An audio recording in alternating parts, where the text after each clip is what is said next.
C'est pas facile d'être chrétien. Surtout quand on se heurte aux gens qui ne croient pas. C'est très dur. Alors, c'est facile quand on est un chrétien de nom et qu'on croit dans sa tête et qu'on fait comme tout le monde. Alors là, ça dérange personne. Mais dès le moment où vous essayez de faire ce que dit la Bible, ça commence à poser des problèmes. Parce que les gens aiment bien croire en Dieu, comme ça, d'une manière vague. C'est-à-dire, je crois, je suis sauvé, par exemple. C'est tellement facile. Crois et tu seras sauvé. Oui. Mais la Bible dit que la foi sans les œuvres est morte. Donc il y a des gens qui ont une foi morte. C'est-à-dire une foi qui ne sert à rien. La Bible dit les démons croient et ils tremblent. Croire de la tête ne suffit pas. Il faut croire du cœur, mais encore, qu'est-ce que ça veut dire croire du cœur? Il y en a qui vous diront peut-être je crois du cœur. Oui, mais est-ce que votre cœur fait ce qui plaît à Dieu? Et on vit dans un monde où les gens sont assaillis par toutes sortes de religions et d'opinions religieuses, de tous bords. Et dans pratiquement presque toutes les religions, il y a de bonnes choses et il y en a de mauvaises. Si on prend les bonnes choses de toutes les religions, on va en faire une bonne. Mais il faut faire le tri. Parce qu'il y a des religions qui prennent la Bible et puis qui mélangent avec d'autres enseignements qui ne sont pas dans la Bible. Et certains le font avec certaines choses, d'autres le font avec d'autres choses. Certains prennent des choses de la Bible, d'autres en prennent d'autres. Chacun fait sa petite salade russe. On touille et ça fait une autre religion. Et il y a des gens qui y trouvent leur compte. Certains ont des affinités avec certaines religions, d'autres avec d'autres religions parce que ça leur va mieux pour ça, d'autres ça leur va mieux pour ça.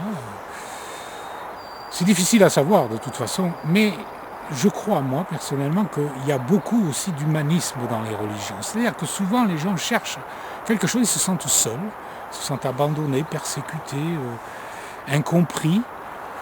Et quand ils vont dans une église, quelquefois, ils sont plus attirés par les gens qui sont là que par la doctrine que les gens prêchent.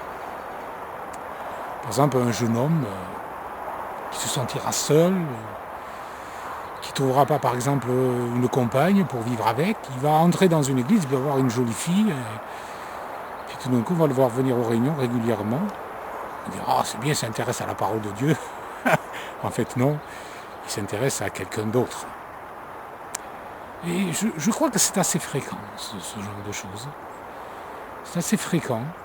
Et alors, ça ne veut pas dire que ces gens-là, après, ne vont pas vraiment se convertir. Parce que peut-être que Dieu peut aussi utiliser ce genre de choses, d'attraction, et puis parler au cœur de la personne qui va venir au Seigneur. C'est possible. Mais il y a des religions qui ont le don d'attirer les gens, justement parce qu'ils sont très avenants, très gentils. Vous savez, l'apôtre Paul, il mentionne les faux docteurs en disant qu'ils séduisent les simples avec des paroles douces et flatteuses. Et il y a des gens qui ont le don pour ça, de flatter, d'utiliser des paroles douces. Et on a l'impression qu'ils sont envoyés par Dieu, ces gens-là. En fait, non, ils sont envoyés par le diable. Parce que vous savez, les escrocs ne sont pas forcément ceux qui sont les plus désagréables. Les meilleurs escrocs, les plus efficaces, ce sont ceux qui sont le plus sympathiques, les plus avenants. Quand ils parlent, on a l'impression que tout ce qu'ils disent est vrai. Ils vous vendraient la lune, tellement qu'ils sont gentils. Et ils savent y faire. Eh bien, le diable, il est comme ça. La Bible dit que Satan se déguise en ange de lumière. Alors quand vous voyez briller la lumière, enfin des lumières dans des religions, vous dites « Waouh, ça j'aime ça, ça me plaît, cette personne, qu'est-ce qu'elle est gentille, elle est souriante, vraiment, elle respire l'amour de Dieu, méfiez-vous. » c'est peut-être l'amour de Dieu, mais c'est peut-être pas l'amour de Dieu. Alors faites très attention. Ça y est, la Bible nous dit d'être vigilants. Jésus a dit, soyez prudents comme les serpents. Je vous envoie comme des brebis au milieu des loups. Méfiez-vous. Il y a des loups en vêtements de brebis.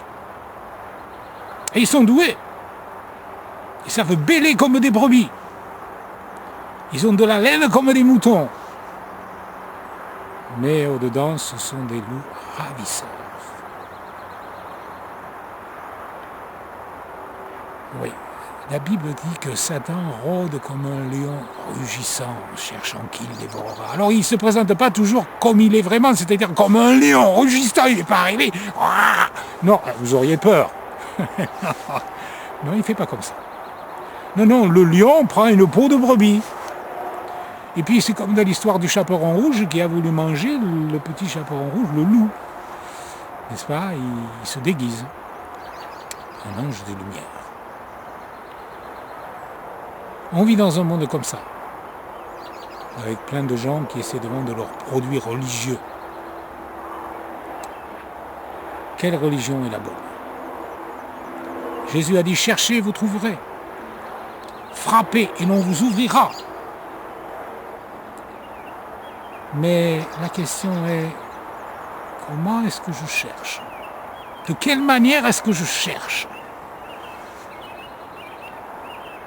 Est-ce que je cherche de la bonne manière? Est-ce que je cherche d'une manière honnête, sincère, honnête, objective? Parce que l'honnêteté, l'objectivité, vous savez, c'est comme un détective qui va chercher la vérité. S'il n'est pas objectif, s'il est trop sentimental, il ne va pas trouver la vérité. Il ne faut pas faire de sentiments pour trouver la vérité. Ça ne veut pas dire qu'il faut être méchant avec les gens, je n'ai pas dit ça.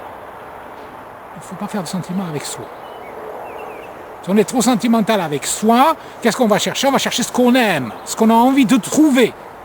Et si on le fait de cette manière-là, Satan va nous aider à trouver ce qu'on a envie de trouver, c'est-à-dire ce qui nous plaît, ce qui nous fait plaisir. Et nous, autrement dit, ce qui fait plaisir à la chair. Oui, les faux docteurs ont des paroles flatteuses. Ils vont vous flatter le mauvais côté de votre nature et vous allez dire, ah, j'aime ça, j'aime bien. Je me souviens un jour, j'étais avec une amie, je ne citerai pas le nom, mais je crois me souvenir qu'un jour on m'avait demandé si un plat était bon, si je l'aimais. Je ne l'aimais pas, je n'ai pas trouvé très bon. Et la politesse veut qu'on dise, ah c'était excellent. La personne est contente. Mais qu'est-ce qui va se passer si vous lui dites ça? Elle va continuer à faire son plat toujours de la même manière, c'est-à-dire pas bon. Et les gens qui vont venir, ils vont goûter, ils vont dire c'est bon. Si tous lui disent que c'est bon, elle ne progressera jamais. Elle ne fera jamais une modification pour que le plat soit meilleur. Et moi, je lui dis, je ne aime pas. Ça ne fait pas plaisir. Hein. Ça ne fait pas plaisir. Mais ça aide à progresser. Ça aide à progresser. Eh bien, on ne progresse pas si on écoute le mensonge. Il faut écouter la vérité. Et il y a ceux qui écoutent la vérité qui peuvent progresser. Ceux qui ne cherchent pas simplement ce qui va leur faire plaisir, mais ce qui est vrai. Alors, est-ce que la religion dans laquelle je suis me dit la vérité? Souvent, on n'ose pas contredire certains pasteurs. Pourtant, on voit dans la Bible ce qu'il dit, moi, je ne vois pas ça. Enfin bon, on ne veut pas déclencher des polémiques, des frictions. On a peur de se faire mal regarder, mal juger, on ne dit rien. Et puis, on va trouver le pasteur, il vous donne une explication, son explication. Quelquefois, elle peut être très bonne, puis d'autres fois, vous dites, c'est pas ce que je vois, moi, dans la Bible. On me dit ça, mais bon, ça ne me paraît pas être ça. Alors, si vous continuez à discuter trop, et puis vous dites, ah, je ne suis pas d'accord avec vous, quelquefois, ça peut dégénérer. Ça peut dégénérer. Ça veut dire qu'il faut se disputer, se chamailler, mais quand on n'est pas d'accord sur des points de doctrine, il y a des gens, quelquefois, le pasteur, il dit, soit il fait comprendre que la personne, on n'a plus besoin d'elle, il faut qu'elle parte, soit l'attitude pousse la personne à partir, l'attitude des autres. On ne parle plus, on la regarde de travers, on la juge. C'est dommage qu'il y ait ce genre de jugement dans les églises, parce que personne n'est parfait. On a tous des choses à apprendre. Mais on croit tout savoir. On croit, le Seigneur m'a montré, le Seigneur m'a montré. J'ai entendu des gens dire ça, le Seigneur m'a montré. Moi je me méfie des gens qui disent ça. Le Seigneur m'a montré à tout bout de champ.